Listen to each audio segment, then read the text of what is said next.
नमस्कार दोस्तों, जय हिंद। रशिया और यूक्रेन का जो ये युद्ध है अपने 13वें दिन पर आ चुका है। यहाँ पर यूक्रेन थोड़ा बहुत कमज़ोर होता दिख रहा है। देखिए, हम सभी लोगों को पता है कि रशिया और यूक्रेन के बीच में रशिया इज़ मोर पावरफुल, ये हम सभी लोगों को पता है।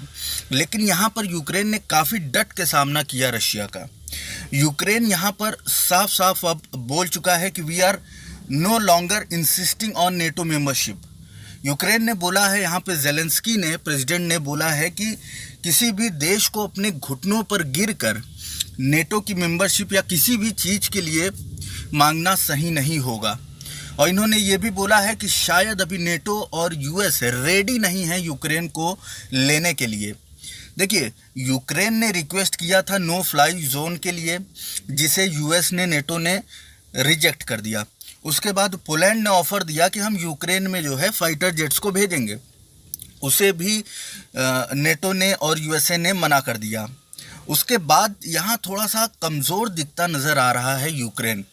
यूक्रेन ने यहाँ साफ साफ बोला है कि हम लोग कॉम्प्रोमाइज़ करने के लिए तैयार है। अगर रशिया बात करना चाहता है तो थर्ड राउंड ऑफ टॉक होगा यहाँ पे ब्रेस्ट में, जो कि बेलारूस में है। वहाँ पे टेबल कॉन्फ्रेंस होगी और वहाँ पे बातें होंगी। तो यूक्रेन ने बोला है हम कॉम्प्रोमाइज़ करने के लिए तैयार हैं। अब इसी बीच में बाइडेन ने जो है रशिया के ऊपर पूरी तरीके से बैन लगा दिया है। कोई भी ऑयल, नेचुरल गैस, एनर्जी कुछ भी अब रशिया से नहीं ली जाएगी यूएस के द्वारा। वहीं पे यूके, यूनाइटेड किंगडम ने बोल दिया है कि हम एक फेज़ आउट मैनर में इस साल के एंड तक में जो है रशिया का यूजेज जितना भी है, गैस का हो गया, एनर्जी कोई भी है, उसे हम अपने देश में कट कर देंगे। मतलब इंपोर्ट करना बंद कर देंगे इस साल के लास्ट तक। और बाइडेन ने ऑन द स्पॉट तुरंत पूरा बैन लगा दिया है। अब देखिए, इससे प्रॉब्लम क्या है? इससे प्रॉब्लम ये है कि जो यूरोप के देश हैं वो काफ़ी ज़्यादा डिपेंडेंट हैं रशिया पर, ऑयल के लिए, गैस के लिए, एनर्जी, एनीथिंग काफ़ी ज़्यादा डिपेंडेंट है। यूरोपीय यूनियन के वाइस चेयरमैन ने ट्वीट करके यहाँ पे ऑफिशियली बोला है कि देखिए, जो यूरोप के देशों का खपत है, यूजेज है रशिया से भेजे जाने वाले ऑयल और एनर्जी की, वो लगभग 40% है। मतलब पूरे यूरोप का 40% सप्लाई यहाँ पर कर रहा है रशिया, और यूरोपीय यूनियन का अकेले 30% करता है रशिया। ऐसे में रशिया को बैन करना तेल के लिए, गैस के लिए, इन सारी चीज़ों के लिए, ये थोड़ा यूरोप के लिए मुश्किल होगा। बाइडेन ने बोल दिया है हम अपने यहाँ बैन कर रहे हैं। अब देखने वाली बात यहाँ पर यह है कि इसके बीच में यूरोप का क्या स्टैंड हो सकता है, हमें ये देखना होगा।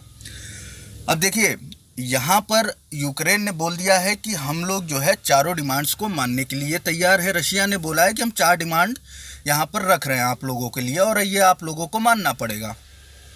अगर आप इसे नहीं मानते हैं तो वॉर ख़त्म नहीं होगी। यूक्रेन ने बोला है कि हम बैठते हैं, बात करते हैं और फिर देखते हैं कि क्या नतीजा निकलता है। यूक्रेन यहाँ पर कॉम्प्रोमाइज़ करने के लिए तैयार है। अब देखिए, यहाँ पर रशिया ने क्या बोला है? रशिया ने बोला है 4 कंडीशंस को यूक्रेन को मानना पड़ेगा। सबसे पहले तो यूक्रेन को जो है मिलिट्री ऑपरेशंस जितने भी हैं उसे सीज करना पड़ेगा, ख़त्म करना पड़ेगा, रोकना पड़ेगा। ठीक। उसके बाद दूसरा डिमांड ये किया है कि कॉन्स्टिट्यूशन को चेंज करके एनश्राइन न्यूट्रलिटी, मतलब कि यहाँ पर क्या कहना है कि रशिया चाहता है कि यूक्रेन पूरी तरीके से न्यूट्रल है। न्यूट्रल का मतलब ये होता है कि डीमिलिटराइज हो जाए यूक्रेन, ना तो वो नाटो जाए ना ही वो रशिया जाए, वो बीच में रहे, न्यूट्रल रहे, वहाँ कोई भी आर्मी ना रहे, कोई भी सेना ना रहे, ये चाहता है। ये थोड़ा सा मुश्किल यहाँ पर देखने को मिल रहा है। क्रीमिया, जो कि रशिया ने अनेक्स किया था 2014 में, और क्रीमिया जो कि पहले भी रशिया का ही हिस्सा था, तो 1954 में जो है किसी ने ऐसे कुछ मतलब गिफ्ट कर दिया था, जैसे अपने इंडिया में भी कर देते हैं, कोको आइलैंड वगैरह और बाकी सब चीज़ें ज़मीनें गिफ्ट कर देते हैं, वैसे रशिया में भी 1954 में इस क्रीमिया को जो है यूक्रेन को दिया गया था। अब देखिए, रशिया चाहता है कि क्रीमिया को रशियन टेरिटरी माने, यूक्रेन ऑन पेपर माने। देखिए, क्रीमिया को अनेक्स किया रशिया ने 2014 में। इसे बहुत कम देश अभी मान्यता दिए हैं। नॉर्थ कोरिया, सीरिया जैसे देशों ने मान्यता दी है, लेकिन यूक्रेन जैसे देशों ने भी अभी मान्यता नहीं दी है। तो रशिया चाहता है कि क्रीमिया को जो है रशियन टेरिटरी घोषित करी जाए, ठीक है। उसके बाद यहाँ पे जो डोनेट्स्क और लुहांस्क के जो प्रदेश हैं यहाँ पे, इन्हें इंडिपेंडेंट घोषित करे यूक्रेन। अब यहाँ पे रशिया का डिमांड है कि जो कैप्चर किया है रशिया ने डोनेट्स्क को और लुगांस्क को, इससे जो है यूक्रेन एक इंडिपेंडेंट स्टेट घोषित करे, पहली बात। दूसरी बात, डोनेट्स्क और लुगांस्क हैं, ये यहाँ पर सबसे ज़्यादा रशियन सेपरेटिस्ट लोग रहते हैं, जिसकी वजह से रशिया चाहता है कि इन्हें इंडिपेंडेंट घोषित करी जाए। ये हो गए 4 डिमांड्स रशिया के, जो यूक्रेन से पूरी करी जानी चाहिए अगर वो लोग चाहते हैं कि रशिया इस वॉर को रोके। अब देखिए, इसी बीच में बाइडेन ने बैन कर दिया, जो ऑयल है, गैस है, पूरी तरीके से बैन किया है इसे। यूके ने भी बैन कर दिया है। तो यहाँ पर काफ़ी ज़्यादा सैंक्शंस तो लगा दिए हैं रशिया के ऊपर, और रशिया इस वक्त न्यूक्लियर वॉर के मूड में पूरी तरीके से है। रशिया ने ऑलरेडी धमकी दे दी है न्यूक्लियर वॉर की। इसीलिए आप सोचेंगे कि अभी तक अमेरिका जैसे देशों ने एक्शन क्यों नहीं लिया, क्यों वो सिर्फ और सिर्फ इकोनॉमिक सैंक्शंस ही लगा रहे हैं। उसका रीज़न है, रशिया के पास बहुत ही पावरफुल न्यूक्लियर वेपन्स हैं, जिसकी वजह से पूरी दुनिया की बर्बादी हो सकती है। इसलिए अमेरिका थोड़ा बहुत पीछे हट रहा है। अब जहाँ तक हम लोगों को यहाँ पर समझ में आता है कि यूक्रेन को झुकना ही पड़ेगा। यूक्रेन यहाँ पे पूरी तरीके से डिमिलिटराइज होना चाहिए, नहीं तो रशिया इस वॉर को नहीं ख़त्म करेगा। इस बीच में एक अच्छी खबर ये भी है कि रशिया और यूक्रेन ने मिलकर ये बोला है कि हम 10 दिनों का एक जो है ह्यूमैनिटेरियन कॉरिडोर ओपन करेंगे 9 बजे से 9 बजे तक का। दोनों देशों ने एग्री किया है इस चीज़ पे, और इस कॉरिडोर को ओपन किया जाएगा जिससे कि सिविलियंस को यहाँ से इवैक्यूएट किया जा सके। आपको बता दूं कि लगभग 2 से 3 मिलियन लोग ऑलरेडी छोड़कर जा चुके हैं यूक्रेन को, ठीक है। तो यहाँ पर ये कॉरिडोर ओपन किया जा रहा है कि भैया जिसे भी यहाँ से भागना है वो भाग सकते हैं।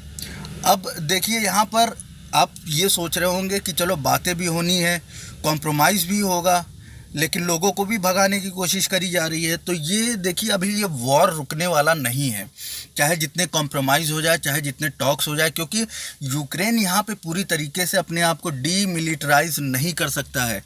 रशिया को काफ़ी समय से यूक्रेन ने रोका हुआ है अपने दम पे, ये नहीं अपने आप को डीमिलिटराइज कर सकता है, क्योंकि कल को रशिया उठ के यूक्रेन को अपना हिस्सा बना लेगा, ये यूक्रेन को अच्छे से पता है।